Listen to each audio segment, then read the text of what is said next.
Mi nombre es Néstor Alfo Méndez Acevedo y en colaboración con mis compañeros Andrés Maecha y Camilo Jiménez, estudiantes del Grupo A del Programa de Administración de Empresas de la Universidad de Pamplona, nos dirigimos a todos ustedes y al docente del programa de habilidades, de la asignatura de habilidades comunicativas, para presentarles a ustedes el tema de ortografía y signos de puntuación.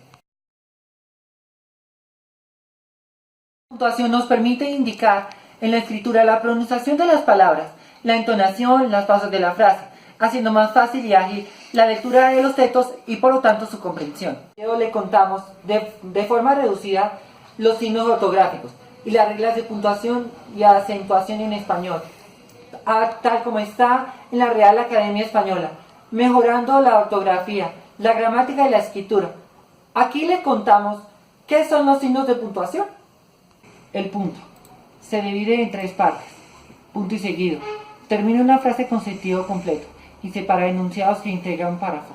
Después de un punto y seguido, se continúa escribiendo en la misma línea. Punto y aparte. Separa dos párrafos diferentes. Después de un punto y aparte, se escribe en una línea diferente. La primera línea del nuevo párrafo debe ser un margen mayor que el resto de las dos líneas que lo componen. Punto final es el que cierra el texto. Por ejemplo, el mar estaba embravecido aquel día, punto y seguido. Los barcos bailaban sobre las olas con dificultad, punto y aparte. Miguel, sentado en el muelle, esperaba el regreso de su padre, punto y seguido. Alistaba el horizonte buscando ansioso su barco con la mirada, punto final. Cuatro partes. Separa las partes de una enumeración o serie dentro de la oración, incluidos miembros gramaticales equivalentes dentro de un enunciado, a excepción de los casos en los que medie algunas de las conjugaciones y, ni, o, u. Por ejemplo, vimos elefantes, leones, tigres, jirafas, entre otros. El orden regular de las partes de una oración, anteponiendo elementos que suelen ir pospuestos. Se coloca una coma antes del bloque anticipado. Escribiremos una carta cuando llegues. Cuando llegues, escribiremos una carta. Este es el ejemplo. Las explicaciones que pueden aparecer en una oración. Por ejemplo, Cervantes, quien es un gran escritor, vivió en Valladolid. Y para cerrar, para indicar la omisión de un verbo. Por último está el ejemplo. Juan Manuel ha comprado la casa. Marta, los muebles.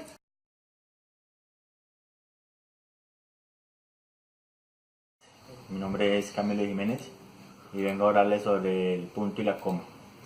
Bueno, el punto y la coma son los elementos que separa una enumeración cuando se trata de expresiones complejas que incluyen comas o son muy extensas. Por ejemplo, tenemos: la chaqueta es azul, los pantalones son grises, la camisa es blanca y el abrigo es marrón.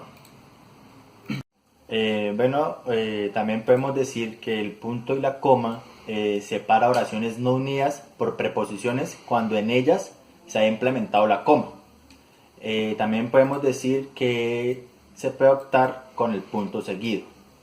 Un claro ejemplo que podemos tener de ello es: la situación económica de la empresa es agravada en los últimos tiempos. Era preocupante. Se imponía una acción rápidamente o contundente para poder así salvar los puestos de cada trabajador. Tratando de explicar y teniendo en cuenta los puntos y la coma, ahora voy a hablarles de los dos puntos. Los dos puntos son la procedencia de una enumeración. Un claro ejemplo de ello es: tres son las provincias de Aragán: Huesca, Zaragoza y Teruel. Podemos también decir que los dos puntos son procedentes de las citas textuales. Otro claro ejemplo y un ejemplo específico de ella, podemos decir: las palabras del médico fueron reposo y una alimentación equilibrada. También podemos decir que los dos puntos se pueden usar al momento de escribir una carta o un documento para que implementar los dos puntos detrás de los formularios y saludos que se transfieren en cartas o documentos. Un valor agregado que también podemos darle, que después de los dos puntos siempre se inicia con mayúscula ambas frases. Un claro ejemplo de ello es: querido amigo, te escribo para, y ahí terminamos de concluir el resto del texto. Ahora les voy a hablar sobre los puntos suspensivos, cuándo se deben usar en una oración adecuadamente. Los puntos suspensivos se usan al final de las enumeraciones y emociones incompletas. Un claro ejemplo de ello podemos decir: puedes hacer lo que se te plazca, leer, ver la televisión, escuchar música. Todo fue muy desagradable. No quiero seguir hablando de ello. También podemos usar los puntos suspensivos en una oración que tenga que ver con la expresión, con el temor o con las emociones. Un claro ejemplo de ello podemos decir que no iré. Sí voy a ir. Debo decidirme pronto. También podemos decir que los puntos suspensivos se pueden usar dentro de corchetes para indicar la emisión de cada una de las oraciones. Mi nombre es Andrés Camilo Maecha Vázquez y yo les vengo a hablar sobre los signos auxiliares. De igual manera que los signos de puntuación, los signos auxiliares ayudan en las pausas que el individuo realiza, en las entonaciones al leer un texto, permite al lector obtener una mejor comprensión, la cual genera coherencia. El que les voy a exponer son los paréntesis. Los paréntesis introducen aclaraciones, como por ejemplo: el abuelo de Alberto, abro paréntesis, en su juventud fue un brillante cirujano, cierro paréntesis, parecía una estatua sentada en aquel sillón. Son los corchetes. A. Enmarcan los incisos dentro de un periodo que ya va entre paréntesis, como por ejemplo: una de las últimas novelas que publicó Benito Pérez, abro paréntesis, algunos estudios consideran su obra Fortuna y Jacinta, abro corchetes, 1886, cierro corchetes, la mejor novela española del siglo XIX, cierro paréntesis. Enmarca los puntos suspensivos para indicar la omisión de parte de un texto copiado literalmente. Ejemplo: le sonreí para decírselo, punto y coma, pero después pensé que él no pudo ver mi sonrisa. Abro corchete, puntos suspensivos, cierro corchete, por lo negra que estaba la noche. Auxiliar número 3 es la raya. A.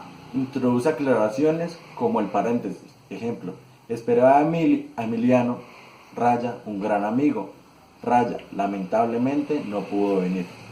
B. Señala cada una de las intervenciones en un diálogo. Ejemplo: ¿deberíamos hablar con él? Raya, preguntó Juan, raya, es el único que no lo sabe. Número 4 es el guión.